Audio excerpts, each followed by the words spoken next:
전도 대상자 1순위가 누구십니까? 먼저 나 자신이 되어야 할 것 같습니다. 여러분, 예수를 믿고 내가 살맛이 나지 않으면 누구에게 예수 믿으면 살맛 난다고 전도를 할 수가 있을까요? 그러니까 1차적으로 전도는 나에게 실행이 되어야 해요. 내 마음이 기쁘고 내가 감사해서 내가 예수 믿었더니 이렇게 삶이 바뀐다, 이런 믿음의 고백과 경험이 있어야 누군가에게 복음을 전할 수 있습니다. 교회 부흥이라는 것은 어디서부터 출발이 될까요? 나로부터 시작이 되는 거죠. 내 심령의 부흥이 교회의 부흥으로 연결이 되는 것입니다. 자, 그래서 본질에서 현상이 나오고, 그리고 내실에서 우리 외형이 나오는 거죠. 내실에서 이것이 바로 우리 교회가 만들어져 가야 될 내용이라고 저는 그렇게 믿어요. 우리는 외적인 거에 자꾸만 치중을 하게 될 경우가 많죠. 그러나 교회는 이 내실이 잘 다져져야, 여기서부터 우리 심령에서부터 부흥의 역사가 있어야 그 밖에 결과가 따라오는 것이죠. 둘의 마을 둘의 공동체 김진홍 목사님 그런 이야기를 하시더라고요. 우리 군사 독재 시절에 그 옥고를 치르고 고문을 받았는데 그 가운데 발톱이 빠지는 일이 있었다고 해요. 그래서 발톱을 빠지는 걸 가만히 보니까 이게 한 번에 확 빠지는 게 아니라 속에 새 발톱이 나오면서 점차적으로 빠지더라 그거죠. 그래서 이게 빨리 빠지려면 어떻게 해야 할까 생각을 하다 보니까 이제 오히려 내가 더 운동을 하고 영양분을 충분히 주는 거 그대로 다 받아 먹고 이렇게 했더니 몸 상태가 오히려 더 그 옥중에서도 좋아지고 발톱이 빨리 자라고 빠지더라, 이런 말씀을 하시더라고요. 이게 다 같은 맥락이죠.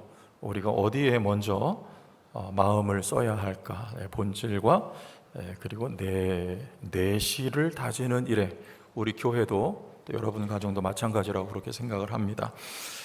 오늘 이 예루살렘 교회에 다져져야 될 내실이라고 하는 건 무엇이었을까 말씀을 통해 살펴보고자 하는데요. 1절에 보면 그때의 제자가 더 많아졌다고 합니다. 헬라파 유대인들이 자기의 과부들이 매일의 구제에 빠짐으로 히브리파 사람을 원망했다고 하죠. 이 교회 안에 두 개의 파벌이 본의 아니게 생겼습니다. 첫째는 히브리파와 두 번째는 헬라파죠. 이 히브리파는 본토 출신들입니다. 말하자면 교회에서 주류에 해당이 되고, 헬라파는 본토가 아닌 우리 시대로 말하면 이민자 정도 될까요? 이 초대교회 이전부터 흩어진 유대인 공동체가 곳곳에 있었어요. 디아스포라라고 보통 우리가 알고 있는데요. 그들이 두 가지 이유라고 추측을 하는데, 첫째는 오순절에 각지에 있던 이들이 이제 명절을 지키기 위해서 왔다가 그들이 예수를 믿고 예루살렘에 정착을 하게 돼서 이 교회 공동체 안에 헬라파가 있게 되었다는 것과, 그리고 또 그 외의 지역에 살다가 이제 나이가 들어서 내 고향에 가서 고향 땅에 내가 묻혀야 되겠다는 마음을 가지고 돌아와 있는 나이가 든 유대인들이다, 이렇게 보고 있습니다. 여튼지 간에 이렇다 보니까 우리가 그 미국에 과거에 많이 이민들 가서 살았는데 이민 1세대 말고 2세대나 3세대들을 보면 한국 사람 같지가 않죠. 일단 말이 다르죠. 그들은 한국말 잘 못하고, 그러다 보니 문화가 전혀 다른 문화를 그들은 살아가고 있습니다. 여기 헬라파 사람들도 그와 다르지 않아요. 이들은 헬라어를 사용했고 본토 출신은 아람어를 주로 사용을 했습니다. 언어가 다르고 그리고 문화가 또 다릅니다. 그리고 모이는 회집 장소도 마치 미국 교회 흑인들이 따로 모여서 예배를 드리듯이 헬라파 유대인들은 따로 모여서 회집을 했어요. 회당에 모였습니다. 그런데 역시 주류는 또 기득권은 누가 가지고 있었냐면, 이 참 조심스러운 표현인데, 그러면 교회 안에도 기득권이 있냐 그 말이에요. 그런데 여기 이 본문에는 현실 속에는 있었다는 것이죠. 이 히브리파가 주류였고 이들이 어떤 기득권을 가지고 있는 것으로 보여요. 여러분 아시다시피 이 사도들이 다 본토 출신이죠. 갈릴리 대부분 다 어부 출신들이고, 이 사도들이 다 말하자면 히브리파 유대인들입니다. 그러다 보니 교회 안에 어떤 힘을 가지고 있었던 이들이 다 히브리파 사람들이었단 말이에요. 그래서 지난 시간에 우리가 나누었듯이 많은 사람들이 자기의 재산을 가지고 와서 팔아 그것을 사도들의 발 앞에 두었습니다. 사도들은 그것을 가지고 날마다 이 교회 안에 많은 가난한 이들이 있었기 때문에 구제를 시행했죠. 그런데 그게 한 번, 두 번이 아니라 매일 구제에 빠졌다는 거예요. 유대인들이 자기의 과부들이 매일의 구제에 빠짐으로, 헬라파 유대인들입니다. 이거는 실수가 아니고 고의고 의도가 담긴 거죠. 그래서 이게 차별이 있었다는 뜻입니다. 여러분, 이 교회에 있을 법한 일일까요? 그래서 그 결과가 뭐냐면 빠짐으로 1절이에요. 히브리파 사람을 원망하니, 이렇게 말합니다. 이 원망했다는 말은 이스라엘 백성들이 광야에서 하나님을 원망했다 할 때 바로 그 똑같은 표현이 여기 쓰이고 있죠. 생각해 보세요. 이스라엘 백성들이 물이 없어서, 먹을 것이 없어서 하나님 앞에 원망할 때 웅성웅성거렸을 거예요. 그리고 시끄러웠을 것입니다. 여기 지금 이 부흥하던 교회가 시끄럽게 된 거예요. 웅성거립니다. 수군거려요. 이건 뭔가 문제가 생긴 거죠. 잘 부흥하고 성장하던 교회에 갑자기 브레이크가 걸린 것이죠. 원인이 뭡니까? 잘못된 거죠. 하지만 우리 지금은 이 잘못된 것, 무엇이 잘못됐는지는 잠시 접어두고 원인이 어디였는가 여기를 한번 짚어보죠. 2절에 사도들이 이렇게 진단했습니다. 12사도가 모든 제자를 불러 이르되 우리가 하나님의 말씀을 제쳐놓고 접대를 일삼는 것이 마땅하지 않다 그랬어요. 사도들에게 주어진 고유의 은사와 사역이 있었습니다. 그것은 말씀을 가르치고 말씀을 선포하는 일이었죠. 이것은 누구도 대신할 수 있는 게 아닙니다. 여러분, 의사가 진찰을 하고 진단을 하죠. 그리고 필요하면 어떤 처치를 하는데 약사가 대신할 수 없는 거고, 간호사가 의사 곁에 있지만 그 의사가 해야 될 일을 간호사가 대신할 수 없는 것처럼 마찬가지입니다. 골키퍼가 골대를 떠나서 공격을 하고 있으면 그건 틀린 거죠. 그럼 골대는 누가 지킵니까? 선장이 선장의 자리를 지키지 않고 노를 젓고 있으면요, 그 배가 어디로 가야 됩니까? 이게 잘못된 거죠. 사도들이 지금 말씀 전하는 사명을 하나님께 받았습니다. 대체 불가해요. 여러분, 교회에서 목사의 자리를 지키지 않는다면 그 자리를 누가 대신할 수 있을까요? 그 사람이 그만두고 나가지 않는 한은 누구도 대신할 수가 없는 것이죠. 지금 이 예루살렘 교회에 이런 일이 벌어지고 있었던 것입니다. 사도들은 지금 교회가 시험에 잠시 들고 시끄러워진 그 원인, 이렇게 진단한 것입니다. 우리가 말씀 전하는 것과 기도하는 일을 제쳐두고 안 해도 될 일을 했던 것으로, 그래서 뭐라고 말합니까? 마땅하지 않다는 말은 우리 요한복음 8장 29절 보고 가겠습니다. 요한복음 8장 29절, 나를 보내시니가 나와 함께 하시도다. 여기서 나는 예수님이고요, 항상 그 기뻐하시는 일을 행함으로. 예수님은 항상 하나님이 기뻐하시는 일을 행했습니다. 여기서 바꿔 읽을 수 있어요. 항상 하나님이 마땅히 여기시는 일을 내가 했다. 이렇게 바꾸어 똑같습니다. 그럼 여기 사도들이 우리가 하나님의 말씀을 제쳐놓고 접대를 일삼는 것이 마땅치 않다는 말은 하나님이 기뻐하시지 않는다는 말입니다. 사도가 그 일을 하지 않으면 누구도 대신할 수가 없고, 그러면 교회는 말씀이 희미해집니다. 말씀이 약해집니다. 말씀이 약해지면 더불어 기도가 없으면, 이엠바운주 목사님이라고 기도의 성자라고 불리는 분 그런 말씀하셨어요. 기도 없는 설교는 죽이는 설교라고까지 했어요. 기도와 말씀이 없으면, 말씀은 성령의 검이라고 했는데 성령의 검이 좌우에 날선 검이 되어 날이 서야 돼요. 그래야 영적 전쟁에서 승리할 수가 있고 교회는 시험 들지 않을 수가 있습니다. 그런데 교회가 말씀이 약해지고 무뎌지면 영적 전쟁에서 이길 승산이 없어지는 거죠. 그 교회는 약해지게 되는 것이고, 그러면 하나님이 맡겨주신 사명 요원해집니다. 그래서 하나님이 기뻐하시지 않는다는 거예요. 여러분, 이건 여러분에게 나에게 무슨 소용이, 나는 목사가 아닌데. 네, 맞아요. 여러분에게 우선순위를 한번 생각해 보시고, 오늘 이 말씀은 가감없이 증거가 되어야 되기 때문에 다른 교회 어느 목회자가 아니라 오늘 이 자리에 서 있는 저에게 주시는 경책의 말씀이라고 저는 그렇게 믿고 받아들이는 것이죠. 여러분, 목사는요, 물질로 봉사하는 사람이 아닙니다. 목사는 어떤 노동력을 가지고 봉사하는 사람이 아니에요. 목사는 말씀의 봉사자라고 저는 그렇게 믿습니다. 그래서 목사가 그 자리가 아닌 어딘가에서 헤매이거나 기웃거리면 마땅하지 아니하냐. 하나님이 기뻐하시지 않습니다. 그런 교회는요, 침체돼요. 그런 교회는요, 부흥하다가도 목회자가 그 자리를 두고 자리를 떠나 있으면 성장이 멈추고 교회가 시끄러워지게 돼 있어요. 오늘 이 사도교회, 초대교회가 바로 그런 현실 속에 있었던 것이죠. 자, 그러면 여기 이게 무엇이 잘못됐는가를 다시 되짚어 볼게요. 예수님 뭐라고 말씀하셨습니까? 너희가 크냐? 크고자 하느냐? 너희가 힘이 있느냐? 너희가 강하게 되고자 하느냐? 그럼 뭐라 하셨습니까? 너희가 섬기는 자가 되라고 하셨습니다.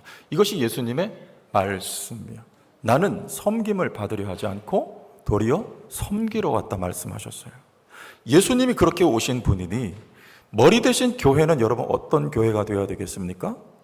남 위에 군림하거나 어떤 힘을 가지고 내가 주장하는 일이 교회 가운데 있어서는 안 되고, 교회는 마땅히 나에게 하나님이 남다른 무언가를 주셨다면, 은사를 주셨다면, 믿음을 주셨다면, 물질을 주셨다면, 힘을 주셨다면 그 주신 것을 가지고 남을 섬기는 자리에 있어야 그것이 하나님의 말씀이 교회 가운데 스며들어 있는 공동체가 된 것이죠. 교회는 다른 것으로 세워가는 교회가 아니라 교회는 오직 하나님의 말씀으로 세워져가는 교회가 되어야 한다는 것입니다. 하나님의 말씀으로 세워간다는 것은요, 말씀을 많이 공부하고 말씀을 많이 나누는 것은 물론이지만 그 선포되고 가르쳐 주신 말씀이 내 의식 속에 그리고 내 삶 속에 녹아서 스며들어 있어서 그것이 삶이 되고 문화가 되는 것까지를 포함한다는 뜻이에요. 가장 중요한 거 누굽니까? 사도가, 목사가 있어야 될 자리에 항상 있어야 돼요. 기도하는 자리, 말씀 앞에 엎드린 자리에. 그래서 목사는 신령한 사람이 되도록 기도해 주시기를 부탁드립니다. 신령한 사람이란 영적인 사람이에요. 우리를 영적인 사람 만드는 것은 기도와 말씀 외에는 없어요. 그래서 그런 목사가 교회를, 성도를 신령한 양식, 즉 영적인 것을 먹여야 교회가 신령하게 되고 영적인 교회가 되게 되는 것이죠. 매우 중요하다. 저는 이 말씀을 대하면서 다시 한번 그런 마음의 결심과 각오를 하게 되었어요. 다른 데 기웃거리지 말아라는 거예요. 이게 뭐가 문제입니까? 그래서 예수님이 우리에게 가르쳐 주신 말씀에 지금 이 교회가 정면 위반하고 있는 거예요. 히브리파가 자신들이 가지고 있는 어떤 힘을 가지고 헬라파를 차별하고 군림하고 있습니다.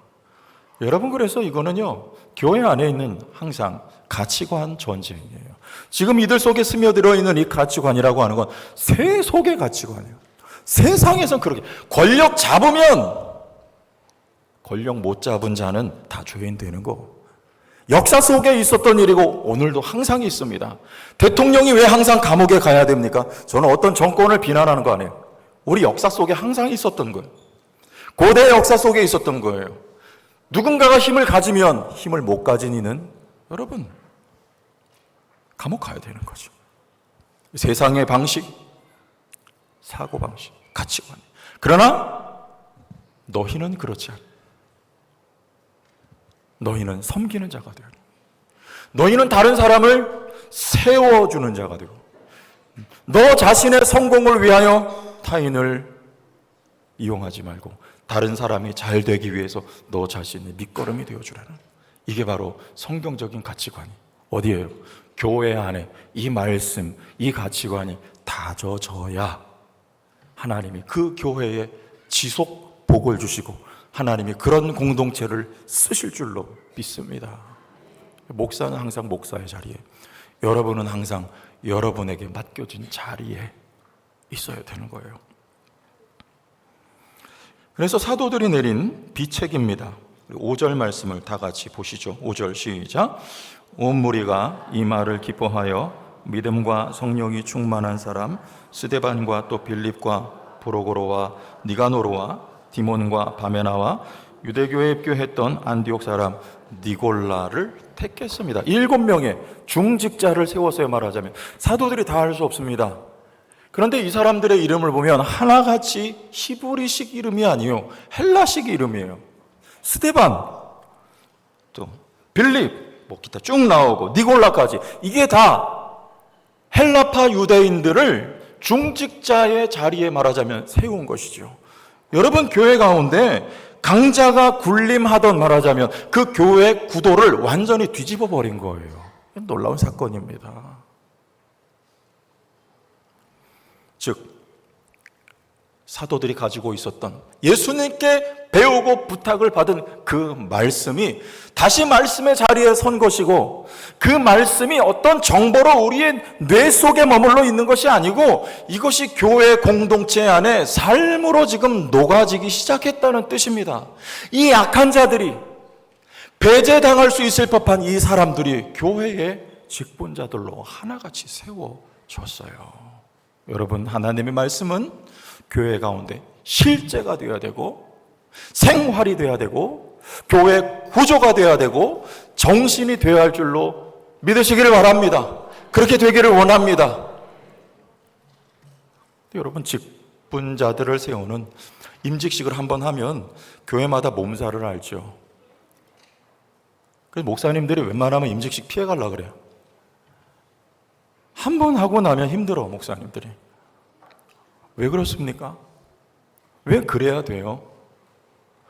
여러분, 직분을 받는 거는 감사한 일이죠. 그러나 직분을 왜 우리가 받아요? 내가 직분자가 아닐 때보다 직분을 받고 나서 더 잘 섬기겠다는 거 아닙니까? 그거 한 가지 아닙니까? 그러면 직분이 있으면 섬길 수 있고 직분이 없으면 섬길 수 없나요? 목사, 장로, 권사, 안수 집사가 아니면 섬기기가 어렵습니까? 그렇지 않죠. 우리가 예수님을 닮아 누군가를 섬기고 교회를 섬기는 건 직분하고 어떻게 보면 별로 그렇게 큰 관계가 없습니다. 직분은 감사한 거고 영광스러운 것입니다. 직분이 있어서 어떻게 보면 자기의 자리에서 더 잘 섬길 수 있어요. 그러나 혹은 그 직분이 아니더라도 섬기기에 부족함이 없습니다. 꼭 담임 목사가 되어야 하는가? 아니요. 부목사라도 평생을 살다가 하나님 앞에 갈 수 있다고 저는 그렇게 생각했어요. 천국에 가면 목사 없고 담임 목사 없습니다. 천국에 가면 장로 없어요. 권사 없어요. 안수집사 없어요. 천국에 가면 모두가 다 성도예요. 거기는 모두가 다 섬길 것이죠. 직분 없습니다. 그런데 왜? 혹시 우리 가운데 이 세상의 가치관이 들어있는 거 아니에요? 직분이라고 하는 것을 우리는 벼슬이나 계급이 올라가는 걸로, 계급으로 생각하고 있지는 않습니까? 그렇다면 그거는 세상의 가치관. 하나님의 말씀으로 나부터 여러분 새로워져야 돼요.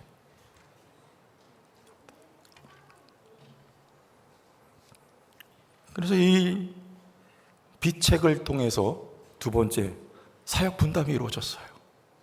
사도들이 다 할 수 없는 것을 일꾼들을 세워서 이제는 이 헬라파 사람들이 중직이 되어서 히브리파 사람들 너희가 우리 위에 군림했던 것처럼 한번 당해봐라가 아니라 이 사람도 어떤 사람들입니까? 5절 다시 보면 믿음과 성령이 충만한 사람, 대표적으로 스데반이었어요.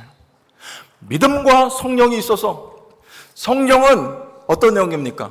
겸손의 영이며, 우리가 누군가를 섬길 때, 우리 교회가 지역을 섬길 때, 성도교회가 민족과 열방을 섬길 때 힘을 주시고 도와주시고 필요한 것을 공급해 주시는 성령이신 줄로 믿습니다. 이들은 누군가 위에 군림하는 직분자들이 아니었습니다. 성령과 믿음이 충만하여 섬김의 본을 보이는 일꾼들이 바로 그 자리에 세워져서, 사도는 오히려 기도하는 일과 하나님의 말씀에, 그리고 교회의 리더십을 발휘하는 일에 집중할 수가 있어서 교회 가운데 그로서 다시 말씀이 증가한 것이고, 일꾼들을 통해 성도와 교회가 더 잘 섬겨져서 교회가 다시 부흥의 도약의 길로 들어설 수 있게 된 것이죠. 여러분, 저는 우리 교회에 많은 중직자들이 계시지만 다 감사합니다. 우리 장로님들, 권사님들, 어디 교회 장로님, 권사님하고 저는 바꿀 마음이 단 일도 없는 사람이에요. 그만큼 귀하고 좋은 분들입니다. 어제 누가 그래요, 저보러? 목사님 복 받았다고. 어느 분이 그랬어요. 왜냐? 좋은 교회 섬길 수 있게 돼서. 저는 100% 공감하고 동의해요. 너무 좋은 우리 사랑하는 성도님들이에요. 그러나 그 가운데 특별히 누가 더 감사하냐? 목자 목녀들이 감사해요. 이름도 없고 빛도 없어요. 여러분은 우리 교회에 어떤 일이 있을 때 섬기는 이들 보세요. 다 누굽니까? 다 목자 목녀들이 섬겨요. 권사가 그러면 뭐 좀 있어 보이지만, 목녀는 뭐예요? 목녀 뭐 목매단 여자예요? 자기 것 드리고 희생해서 성도들을 누가 알아주지 않아도 섬긴다, 그 말이죠. 여러분, 우리 교회 이 진입 장벽도 낮아요. 세례 받으면 되고요. 내가 자원하는 일은 누구나 할 수 있어요. 섬김에는요, 성령이 충만하며 성령 받은 이는 자원하면 그것을 성령께서 역사하신 것으로 인정하고 간주를 해서 목자 목녀가 되어 누구나 섬길 수 있고, 누구나 예수님의 제자의 길을 훈련되어 갈 수 있도록, 여러분, 우리 교회 목자 목녀가 저는 바랍니다. 지금보다 더 많아지기를 원해요. 그래서 저의 사역을 돕는 것이 아니라 저는 말씀과 기도로 리더십을 발휘함으로 성도들을 섬기고 목자 목녀를 섬겨 성공시키는 주의 종이 되기를 바라고요. 우리 목자 목녀들을 통해서, 또 중직자들을 통해서 온 교회가 더욱더 효과적으로 섬겨지는 그런 성경적인 가치관이 살아있는 성도교회가 되기를 주의 이름으로 축원합니다. 말씀으로 다시 돌아가기를 원합니다. 신약교회 회복이라고 하는 것은요, 그래서 제도나 시스템을 바꾸는 거 아니에요. 바로 정신이라는 거예요. 우리 교회 예수 그리스도의 정신이 녹아지고 스며들어 살아있어야 되는 거예요. 우리가 작은 예수가 되어야 되는 거예요.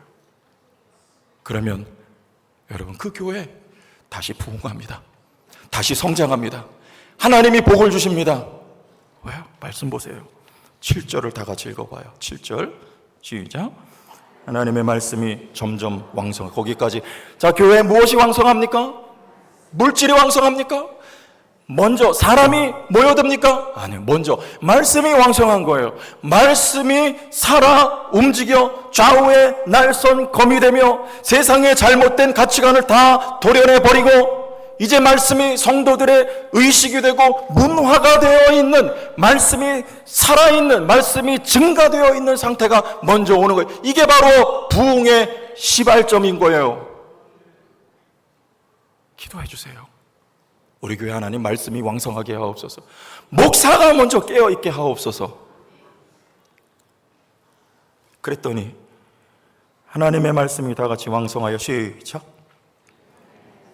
제자의 수가 더 심히 많아지고. 여러분, 이게 성경적인 거예요. 사람을 수단 방법 가리지 않고 끌어모으는 거 이거 아닙니다. 어떤 교회 보면은 갔다가 무턱대고 그냥 그 교패 갖다 붙여버리는, 다른 교회 다니든지 말든지 우리 교회에 와보라고 말하는 거 여러분 하지 마세요. 그건 성경적이지 않아요. 그건 세상의 방식이에요. 세상의 가치관인 거예요. 우리 교회만 잘 되면 그만인가요? 그렇지 않아요.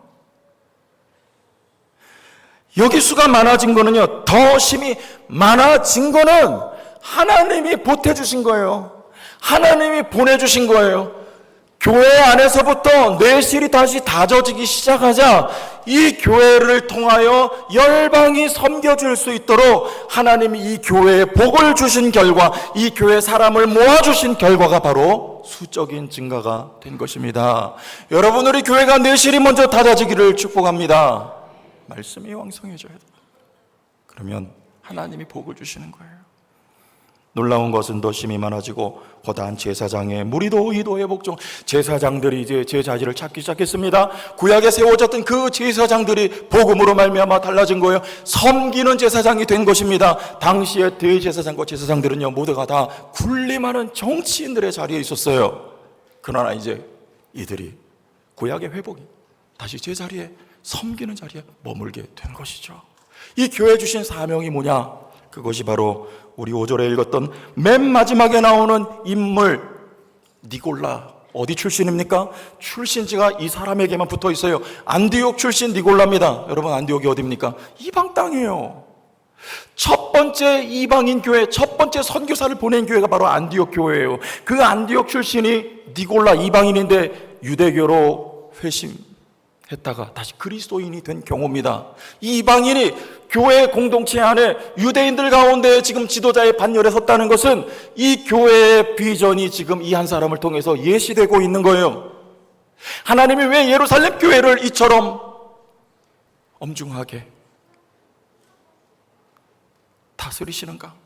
왜 이처럼 말씀으로 다져지기를 하나님이 원하시는가? 이 교회는요, 비전이 있는 하나님의 꿈이 담겨있는 교회였습니다. 여기서부터 말씀으로 다져지고, 여기서부터 여러분 심령에서부터 하나님의 말씀으로 부흥이 일어나서요, 민족과 열방을 섬기는 데까지 나아가는 것이 바로 예루살렘 교회의 비전 사명이었기 때문에 하나님이 이 교회를 돌이키게 하시고 이 교회에 복을 주신 것이죠. 여러분, 우리 제천 성도교회 누누이 말씀드립니다. 하나님이 주신 사명이 있다고 저는 굳게 믿습니다. 우리 교회는 잘 돼야 돼요. 복을 받았고 앞으로도 복을 받아가야 합니다. 그 사명을 감당하는 교회가 되어야 되기 때문이에요. 그래서 먼저 내실이 하나님의 말씀으로 다져지는 교회가 되기를 바랍니다. 우리의 의식 속에 깊숙이 하나님의 말씀이 침투해 들어오기를 축복합니다.